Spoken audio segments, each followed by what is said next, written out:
All right, good morning, everyone. Happy Thursday. I am Jenny McCollum, Chief Procurement Officer for JEA and the Chair of the Awards Committee. I'd like to call the May 21st, 2020 Awards meeting to order. We do have a quorum. We've got Carol Calhoun, we've got Sean Eads, Karen Anders, Joe Arfano, and Alan McElroy sitting in for John McCarthy. OGC is represented by Julie Davis, and Budget is represented by Lori Whitmer. I'm going to read through our notification, and then I will pass it over to Sean. So in an effort to slow the spread of COVID-19 virus and to encourage social distancing, Governor DeSantis issued Executive Order 20-69, allowing local governments to hold public meetings while using communications media technology rather than in a physical location. In keeping with the executive order, the JEA Awards Committee meeting is being held via WebEx teleconference, which allows interested persons to view and participate in the meeting remotely. Individuals who have technical difficulties accessing the meeting during the meeting should contact Jason Bear at 665-8750 for assistance. In the event multiple people are having technical difficulties that preclude them from attending or accessing the meeting will be recessed or postponed until the technical issues can be remedied. This meeting is being recorded and the minutes are being taken. Therefore, any individuals who speak during the meeting should do so clearly and slowly to ensure they are heard and understood for recording purposes and by other participants and attendees. Participants shall, regardless of how they are accessing the meeting, keep their microphones on mute at all times when not speaking. The meeting host will have the capability to mute any microphone that is transmitting sound that causes feedback or that is otherwise disruptive to the meeting. Each person must wait to be recognized by the meeting host before speaking. If people attempt to speak out of turn or talk over others, they may be removed from the meeting. Each time the individual speaks during the meeting, they must first provide their name to ensure those dialing in can identify the speakers. Members of the public must state their name each time they make a comment. For all awards committee meetings, the public comment portion occurs at the beginning of the meeting. All public comments should pertain only to the items on the agenda and are limited to 3 minutes in duration. The agenda and associated materials can be accessed through JEA website at jea.com under Procurement, Awards Meeting, Agenda and Minutes. Members of the public may submit their comments by email in advance of the meeting or may log in or dial into the meeting to speak during the public comment portion of the meeting. Individuals who are unable to access the meeting or who wish to submit their comments in advance may do so by submitting their comments via email to behrjv@jea.com. Public comments submitted by email must be received no later than 10:10 on the date of the meeting. Public comments submitted by email will be read into the record during the public comment portion of the meeting. Individuals attending the call will be given an opportunity to comment one at a time and in an orderly fashion upon recognition by the meeting host. And all public comments will be given equal consideration regardless of the manner in which they were submitted. So Sean, I'm going to pass it back over to you.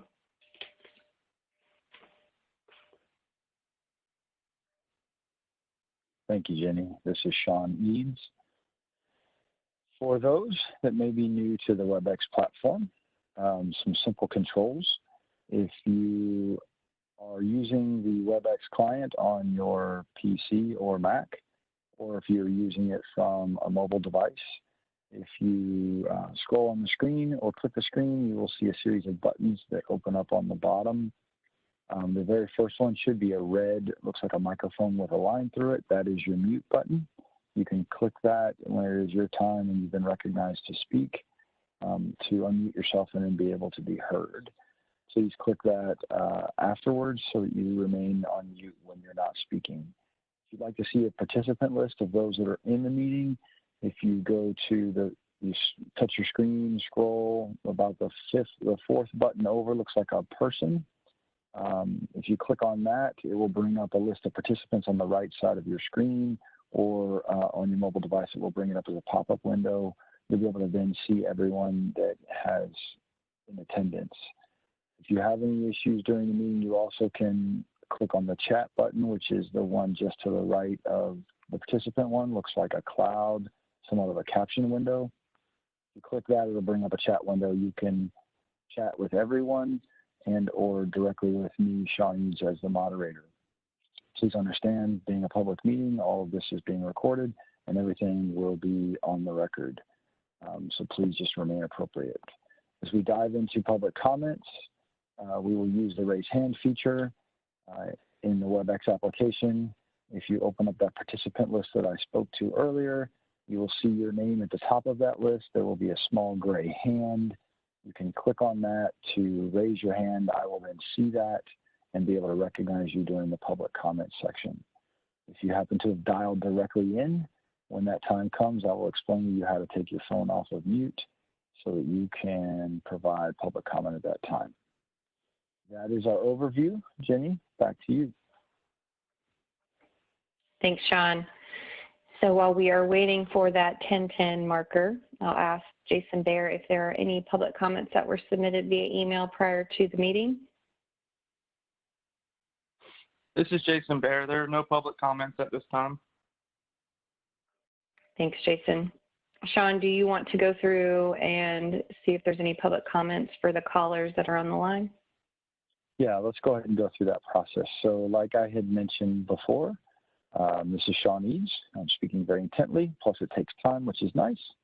If you would like to provide public comment at this time, we would ask that you raise your hand through the technology. If you're unable to do that, you can chat that you'd also like to provide a public comment. For those using the WebEx tools, please do that now.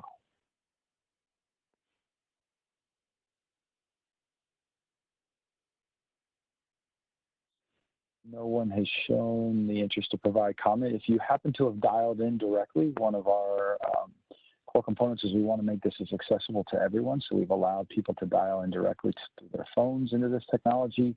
You were placed on mute when you joined the meeting. If you are here to make a public comment, you can hit *6 on your phone and it will unmute you. If you would do that now and state your name and your intent to provide comment, you will then be recognized. *6 if you need to unmute and state.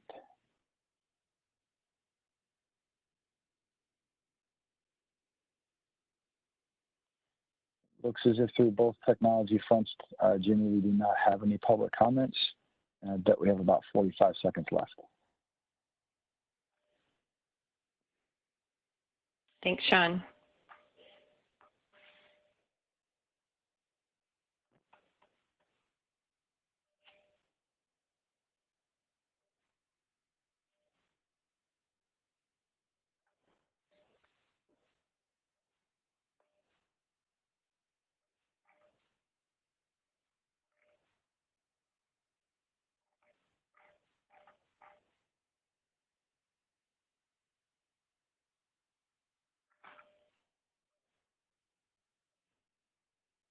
This is the longest 45 seconds I've ever sat through.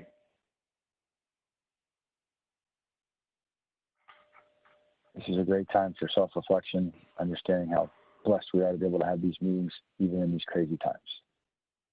There you go. Agree. Okay, Jason Bear, do we have any additional public comment via email? This is Jason Bear. No public comment at this time. Okay, thanks, Jason. And thank you, Sean. All right, so today on the agenda, we have items 1 through 4 and 6 through 7. Award number 5 was deferred, and they have all been reviewed by Procurement and Budget and are ready for the Awards Committee review. So we will go through each of these individually. starting with the meeting minutes from our last meeting, which was on May 14th. Do we have any questions or comments on the meeting minutes?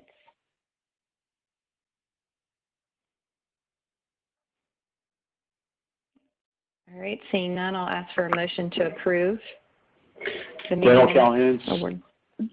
Daryl Callahan, so moved. Thanks, Daryl. Can I get a second? Thanks, Joe. All right, we'll do a roll call through the entire committee for approval for award item number 1. Sean Eads. I approve. Joe Arfano. Approved. Daryl Calhoun. Approved. Karen Anders. Approved. And Alan McRoy. Approved. All right, thanks, guys. We'll move to award number 2, which is a rescind. And this was for the dewatering centrifuge unit. And we were asking for a vendor that can provide a new or remanufactured skid-mounted dewatering centrifuge unit. Centrisis was the only one that submitted a bid. We got 1 response. And after review of the technical specifications, they were deemed that they did not meet them. We also received no response letters from the 2 other companies that attended the pre-bid meeting that stated they did not have any new or refurbished centrifuges immediately available. So JEA is electing to request to rescind with the intent to rebid with an update to the technical specifications. And all pricing will be held confidential for 12 months, or if earlier, such time as JEA provides notice of an intended decision concerning the reissued ITN, or until JEA withdraws the reissued ITN. Do we have any questions or comments on that?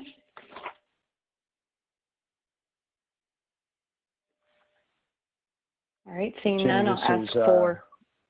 This is Sean Eads. I move to approve the rescind of award number 2. Thanks, Sean. Can I get a second? Karen Anders, second. Thanks, Karen. I'll ask for a vote on the award, approving award number 2 from the entire committee. We'll go with Sean Eads. Approved. Alan McRoy. Approved. Karen Anders. Approved. Daryl Calhoun. Approved. And Joe Arfano. Approved. All right, thanks, guys. Award number 3, this is a miscellaneous award for Nocatee Crosswater Parkway Extension 2. And this is a developer, this project is a developer agreement that includes approximately 1,200 linear feet of 16-inch water main, 300 linear feet of 12-inch water main, about 1,500 linear feet of 16-inch reclaim main, and 350 linear feet of 12-inch reclaim main. We also have 1,500 feet of 6-inch force main. Sonico is the developer. They bid this out. We had 3 bidders, with John Woody, Inc. being the lowest in the amount of $437,405. This project is estimated to be completed in August of 2020. So the developer requested bids for the utility work JEA portion, and the project was awarded based upon the lowest lump sum total. And it's estimated about approximately 28% less than JEA's estimate. I'll open it up for questions or comments.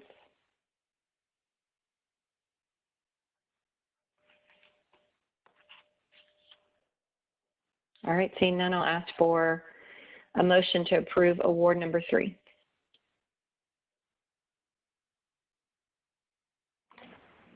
Daryl Callahan, so moved. Karen Anders, second. Thanks, Karen. I'll ask for an entire roll call through the committee for approval of award number 3. Sean Eads. Approved. Daryl Calhoun. Approved. Karen Anders, Approved. Joe Orfano, Approved. Alan McElroy. Approved. Okay, award number 4. This is another miscellaneous developer agreement, and this is again for Nocatee Crosswater Parkway. This is extension number 3. This project includes approximately 1,400 linear feet of 20-inch water main, 1,000 linear feet of 16-inch water main, 2,300 linear feet of 16-inch reclaim main. Again, the developer is Sonico Company, LLC. We had 3 bids on this as well, with John Woody, Inc. being the lowest bidder, with the award amount of $594,750. This is approximately 32% less than JEA's estimate. And I will open it up to the committee for questions or comments. This is Alan McElroy. I move to approve. Thanks, Alan. Can I get a second? Sean Eads, second.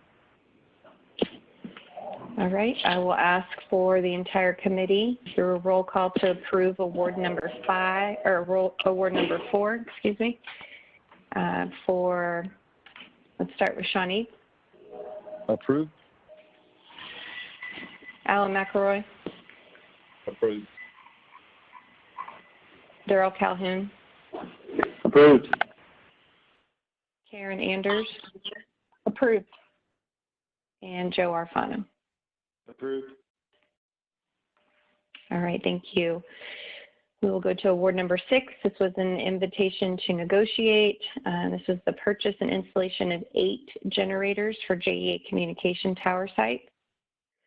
This purchase is to furnish materials, labor, equipment, and install 1 50 kW diesel generator at each of the sites listed in the award. It includes 1 automatic transfer switch and the self-contained emergency electrical system shall consist of an electrical generating unit, which upon interruption of normal power from transformer will start automatically by the automatic transfer switch and will disconnect load from normal supply and connect load to emergency generator. The BAT Power Systems was the lowest bid in the amount of $995,591.02. And we are estimating this project to be completed by September 30th of 2020. So we only received 2 bids on this. JEA utilized the facility's pre-qualified list of 3 generator installers, which was the BAT, Cummins, and Ring Power, and 4 pre-qualified generator manufacturer, which was Caterpillar, AK, SA, Cummins, and Generac. So JEA had originally qualified the 3 generator installers and 3 manufacturers back in 2016 for a 5-year qualification. And in addition to the companies, we qualified through our standards process for Generac to be included in the manufacturers as well. So this has a 16-week lead time on the equipment, which is pretty tight. We're trying to get this done by the end of the fiscal year. And with the abbreviated timeline, Ring Power chose not to bid. We did ask for a best and final offer, and Zabat lowered their price slightly by about $2,600. So that would be a total sourcing savings for us. And then the last comment I'll make is there were 5 sites that are existing communication tower sites, and then 3 sites will be new communication tower sites. And all of that, again, should be completed by September 30th, 2020.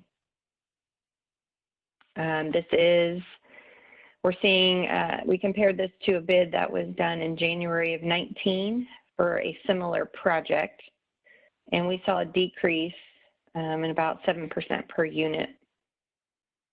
We did add in, and that's just the comparison of the unit with the installation, but this one did have supplemental work allowance, and it also has liquidated damages just due to the tight timeline. And I think that's all I have for this one. I'll go ahead and open it up for comments and questions from the committee.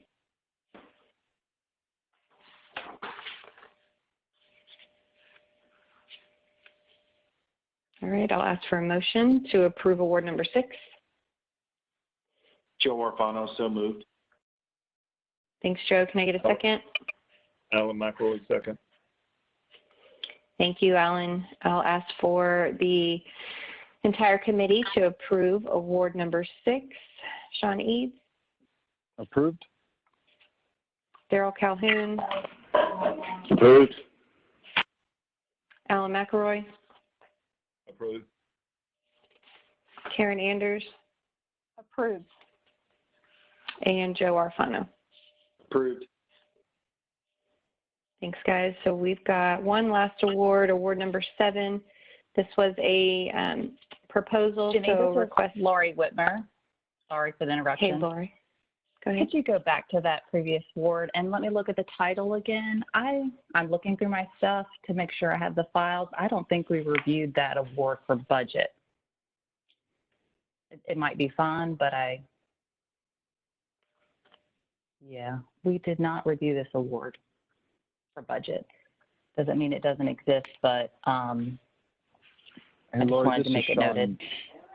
Sean Eads, I thought you guys did because I made a comment that it was being covered out of some other budgets of the shortfall. Yeah, I was gonna. I was gonna throw in there as well. The commentary in one of the paragraphs there about the original budget shortage of 81,000 due to the SWA not being included. So it implies that there was a budget set for this.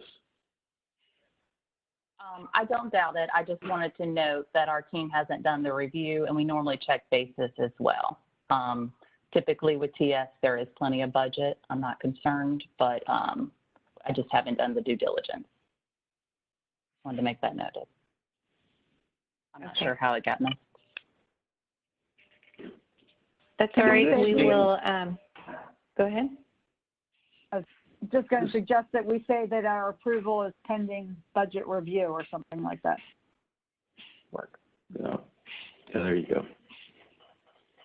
Yes, I'll note if budget can't find the funds, then Sean Eads can sign in the place of budget for this award, but we can always have Lori do the due diligence before she signs off on it, and we send it to Paul for approval.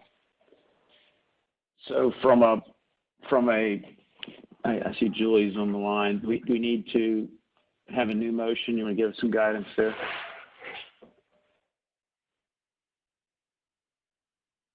Yes, I think if the awards committee wants to change its, you've approved the item.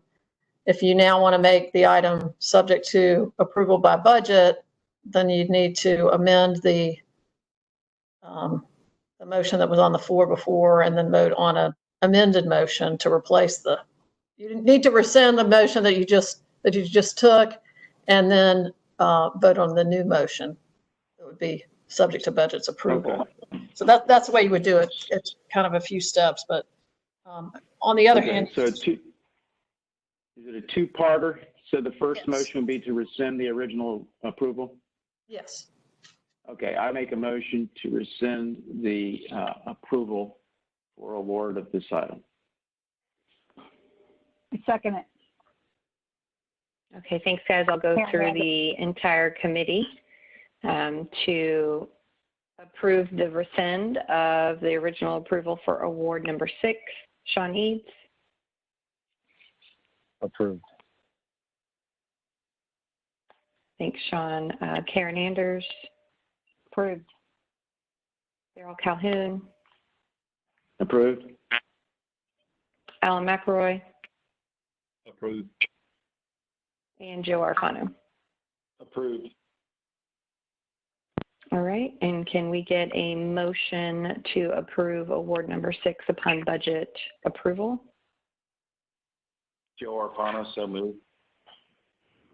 Darrell Calhoun, second. Okay, great. I will ask the entire committee for approval to approve award number 6 pending budget review. Sean Eads. Approved. Karen Anders. Approved. Darrell Calhoun. Approved. Joe Arfano. Approved. And Alan McRoy. Approved. All right, thanks guys. We've got one last award, award number 7. This was a request for proposal for a program manager for our water supply planning and advocacy. So we were looking for a firm with broad experience to perform hydraulic and/or engineering evaluations to facilitate the North Florida Utility Coordinating Group, which is we will now refer to as NFUCG, and to directly advocate for JEA and the NFUCG. Liquid Solutions Group, LLC, is the most qualified and was deemed most qualified in a public evaluation meeting held on May 8th, 2020. We had 2 bidders that submitted. During the first pre-proposal meeting, I'll just note that the minimum qualifications that some of the companies' feedback said they were too restrictive. So we updated the minimum qualifications through an addendum and had another pre-bid or pre-proposal meeting. Still only ended up with 2 companies that submitted.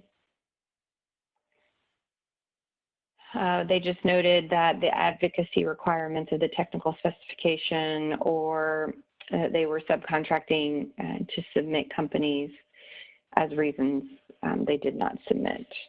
Other companies did not submit. So this award amount, we negotiated with Liquid Solutions Group, LLC, and those were successful with our unit rates and our hourly rates actually remaining the same as the previous contract that we negotiated 5 years ago. So there has not been an increase in rates. The way that we bid this out, we will do it per task order using those hourly rates. And JEA bid out the solicitation for both JEA specific work and the work of the NFUCG. So JEA will coordinate the tasks and will pay the vendor directly, and then JEA will be reimbursed by the NFUCG based on their portion of the work in each task. Out of the award amount of $1,500,000, JEA is projected to spend about $250,000 over the 5-year term, and the remaining funds in the award request are projected to be on task orders for the other members of the NFUCG. I will open it up to questions or comments from the awards committee. Yeah, it's Darrell Calhoun. Is Paul Steinbrecher or Tom Bartol on the call? I don't see either one of them. Dan Kruk is on the line, and Yeah. he could probably answer some questions if you have any. Yeah, I didn't know if maybe they were one of the call-in users. There's a handful there. But the first paragraph under background recommendations, the reasons that other companies did not submit, and we went through a first round where we got no one. We loosened it up enough that we got 2 out of 10. But, you know, just thinking about in the future, the Liquid folks got the job again, but, you know, should the spec be looked at? And I'm not understanding where they said companies that did not submit stated it was due to the advocacy requirements, which I guess isn't in their wheelhouse, but why wouldn't they go subcontract? But the second part, or they were subcontracting to submitted companies. So did we write in there in the spec that, or the solicitation, that if you are a sub, you can't also submit as a prime? And, you know, should we look at that in the future? Hi, Daryl. This is Dan Crook, JEA Purchasing. Can you hear me? Absolutely. What you just mentioned was not in the spec, where if they were a subcontractor, they could not submit it as a prime. That was not in there. That's what they chose to do. The advocacy piece, we believe, was a significant factor because we didn't want a vendor or a contractor who is doing work with the Water Management District and SDEP directly to advocate on our behalf when we're submitting CUP applications and permits. We wanted them to be separate, which knocked out a lot of the larger firms from competition, unfortunately. And to your point, that the first round we didn't receive any. We didn't actually hold an opening where we didn't receive any. We just received feedback during the open bidding process that the minimum qualifications may be too restricted, so we loosen them up a little bit to try to get more competition. Okay, understand on the conflict piece. In the next paragraph where it says that we pay for the work, and then JEA gets reimbursed by members, has that ever been approved by OGC, or I'm just making sure that we're not paying for stuff that gets done and that we may not get reimbursed for? Has that been approved? Daryl, this is Dan again. We do have a signed MOU, Memorandum of Understanding, MOU, with each of these entities that covers payment. That was reviewed by OGC, I believe. Okay. And Julie, I guess an MOU with other utilities is sufficient? Yes, Daryl, I had asked some questions about this as well, and was told that there was an MOU that was entered into quite a few years ago and signed off by our office. I was also told that they're looking at revising that agreement because it's about to expire. So we'll certainly work. I don't have any reason to believe that there have been any issues under this MOU, and JEA has the authority to enter into. These are all. I also asked whether these are all other municipally owned utilities, as I understand, or county owned utilities, and their JEA does have the authority to enter into this type of agreement. So I think we should be okay. And we'll look into it more as they work in the next year to enter into a new MOU. So. Great, thank you. Are there any other questions from the awards committee? All right, seeing none, I will ask for a motion to approve award number 7. Daryl Calhoun, motion to approve. Sean Eads, second. Okay. Thank you. I'll ask for a vote from the entire committee through a roll call to approve award number 7. Sean Eads. Approved. Daryl Calhoun. Approved. Karen Anders. Approved. Joe Arfano. Approved. And Alan McRoy. Approved. All right, thanks everyone. So we have reviewed award items 1 through 4 and 6 through 7. Each of them have been approved individually. So the entire agenda is approved for May 21st, 2020. Is there any other business to come before the awards committee? Jenny, this is Sean Eads. Just real fast, I'm assuming we will continue with this format for the continued future, even as we continue to try to return to work? Correct. Thank you. All right. Are there any other business to come before the awards committee before we adjourn? All right, seeing none, we are adjourned. Thank you very much. Have a great day. Thank you all. You too. Thank you.